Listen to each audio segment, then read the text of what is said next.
Hey everyone, Anaconda 2025 is the latest installment in the Anaconda franchise and directed by Tom Gormican. However, this time it's different. They've taken a more comedic meta approach to the monster.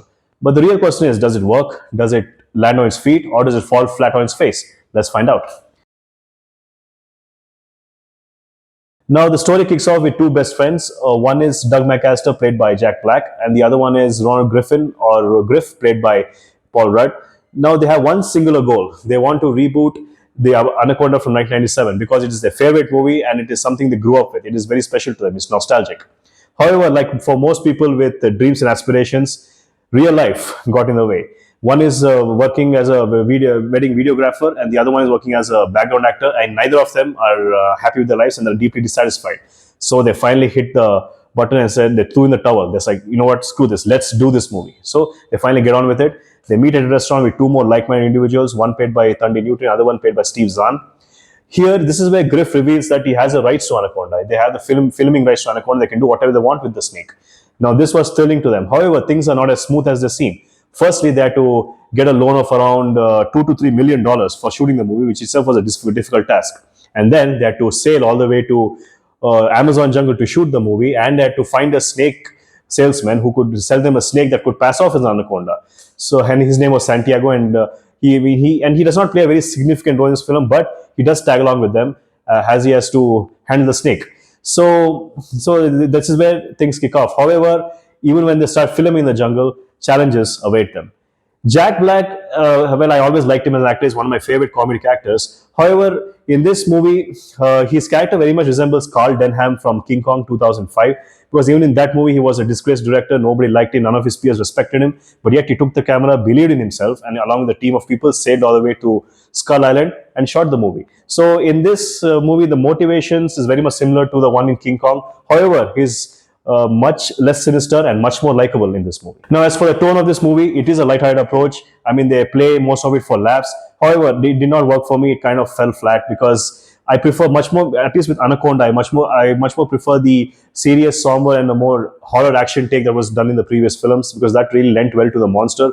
I mean, don't get me wrong, I like a good comedy film. I like a well-timed jokes, and I really there are some comedy movies that are out there that are one of my favorites. However, with this franchise, I don't think that is the approach that has to be taken. Of course, this is just me. There are some people out there who might like this approach.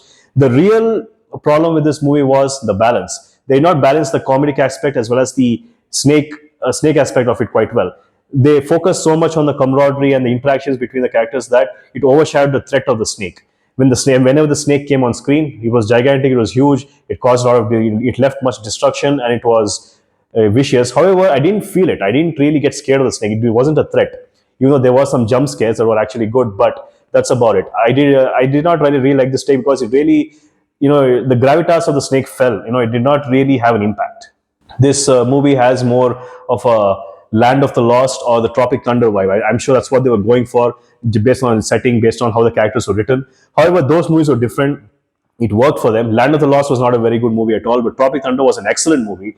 It had great characters, very memorable lines, memorable dialogues. But for this movie, this is not what it is meant to be. It is meant to be an action movie with the anaconda trying to attack its victims, killing them in the most gruesome way possible, and then trying to figure out how to stop it. That is what I want from an anaconda movie. I don't care if the formula is generic. I don't care if it's the same thing over and over again. But that's what I expect from a creature feature. Now, the one key takeaway from this film is, of course, the performance of Steve Zahn. I love that man. I mean, I first saw the guy in this one, Joyride, which is a trucker horror movie where he shared the screen with Paul Walker. And from then on, I was hooked. Every one of his performances were great. In fact, even though, like I said, I didn't like the comedy aspect of this movie, he sold the comedy for me. Whenever he was on screen, I found myself laughing. He was so likable. He was so sympathetic, and I like it. The way he moved in this movie was great. So I think he's the one, and along with Jack Black, of course, they really carried the movie for me. They really made me like the movie despite me not liking its tone. The other key takeaway is I really like the themes that are explored in this film, especially in the beginning of the film, where they talk about midlife crisis, what hit them, like they are dissatisfied, they finally want to go and film this movie, and also that everyone has dreams. There's things we want to do, things we love, but we are too scared or we are too involved in our lives. We want to conform to society's standards, and we feel that the odds are stacked against us. None of that should matter. If you want to go do it, you go do it. You fulfill your dreams. I think these are some of the themes that the movie explored that I really liked, and something that most of us can relate to. and I feel that's a really good part of the film. Now, for our monster, the snake. The snake was huge. It was gigantic. It was like far bigger than even the real counterpart or the ones that were shown in the first Anaconda movie. However, it was mostly CGI and not much practical effects or animatronics that were used. I really wish they did more animatronics, because we cannot beat the past. I mean, like when they used actual props, the actual animatronics, that's what gave the visceral, raw feel, and that really lent well to especially films like this, where the creature has to be shown up front, it has to be shown moving around, it has to be presented well. But in this movie, I think it was mostly CGI based on how it appeared in every appearance, especially in the daytime. I could really sense the slightly dodgy CGI, because it did not blend well with the background. Even the action scenes were pretty lackluster, and that was partly because it was spoiled in the trailer. This trailer revealed way too much. I'm not talking about the announcement trailer, but the main trailer showed way too much.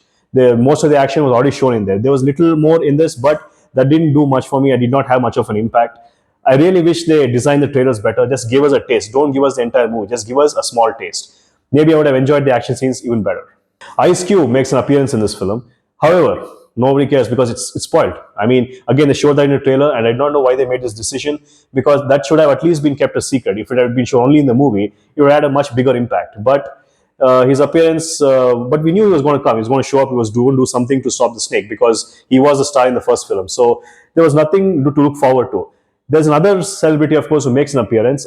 I think you can make a wild guess. And yeah, and she leads the movie forward. I mean, when she comes in the end, they kind of leave the ending open to a sequel based on whatever tone they want to go for. Daniela Melchior is another character that is absolutely purposeless and is much of a waste in this movie. I mean, sure, as an eye candy, she was perfect. She was amazing to look at. However, she's playing a very mediocre role. I mean, she even without her, the film would have done just fine, would have done just the same. She plays a illegal miner who's looking for gold. He's on the run from the cops. She lies her way into the team. The team is kind of enamored by her looks and starts to film her, but she tries to threaten them in order to help her get the gold. That's it. This is all she plays in this film. She has no real depth. She's just there for appearance sake and nothing more. Although she did a very good job as a rat catcher in Suicide Squad. That role was really good. But this one is far less appealing, and honestly, she could have done much better. So, what do you guys think? Did you like this movie? Did you check it out in the theaters? I would not actively recommend you to watch this movie, because you can easily wait for it to come on streaming or probably on home media. You can enjoy it just as much. I don't think this really warrants a theatrical experience. Although you can check it out if you're bored, if you want to spend time with your family or you have nothing better to do, go right ahead. So, and also do subscribe to my channel. It means a lot to me as a growing reviewer. I'd love to keep doing this for you forever. And let's embrace cinema together. I'll see you soon. Bye for now.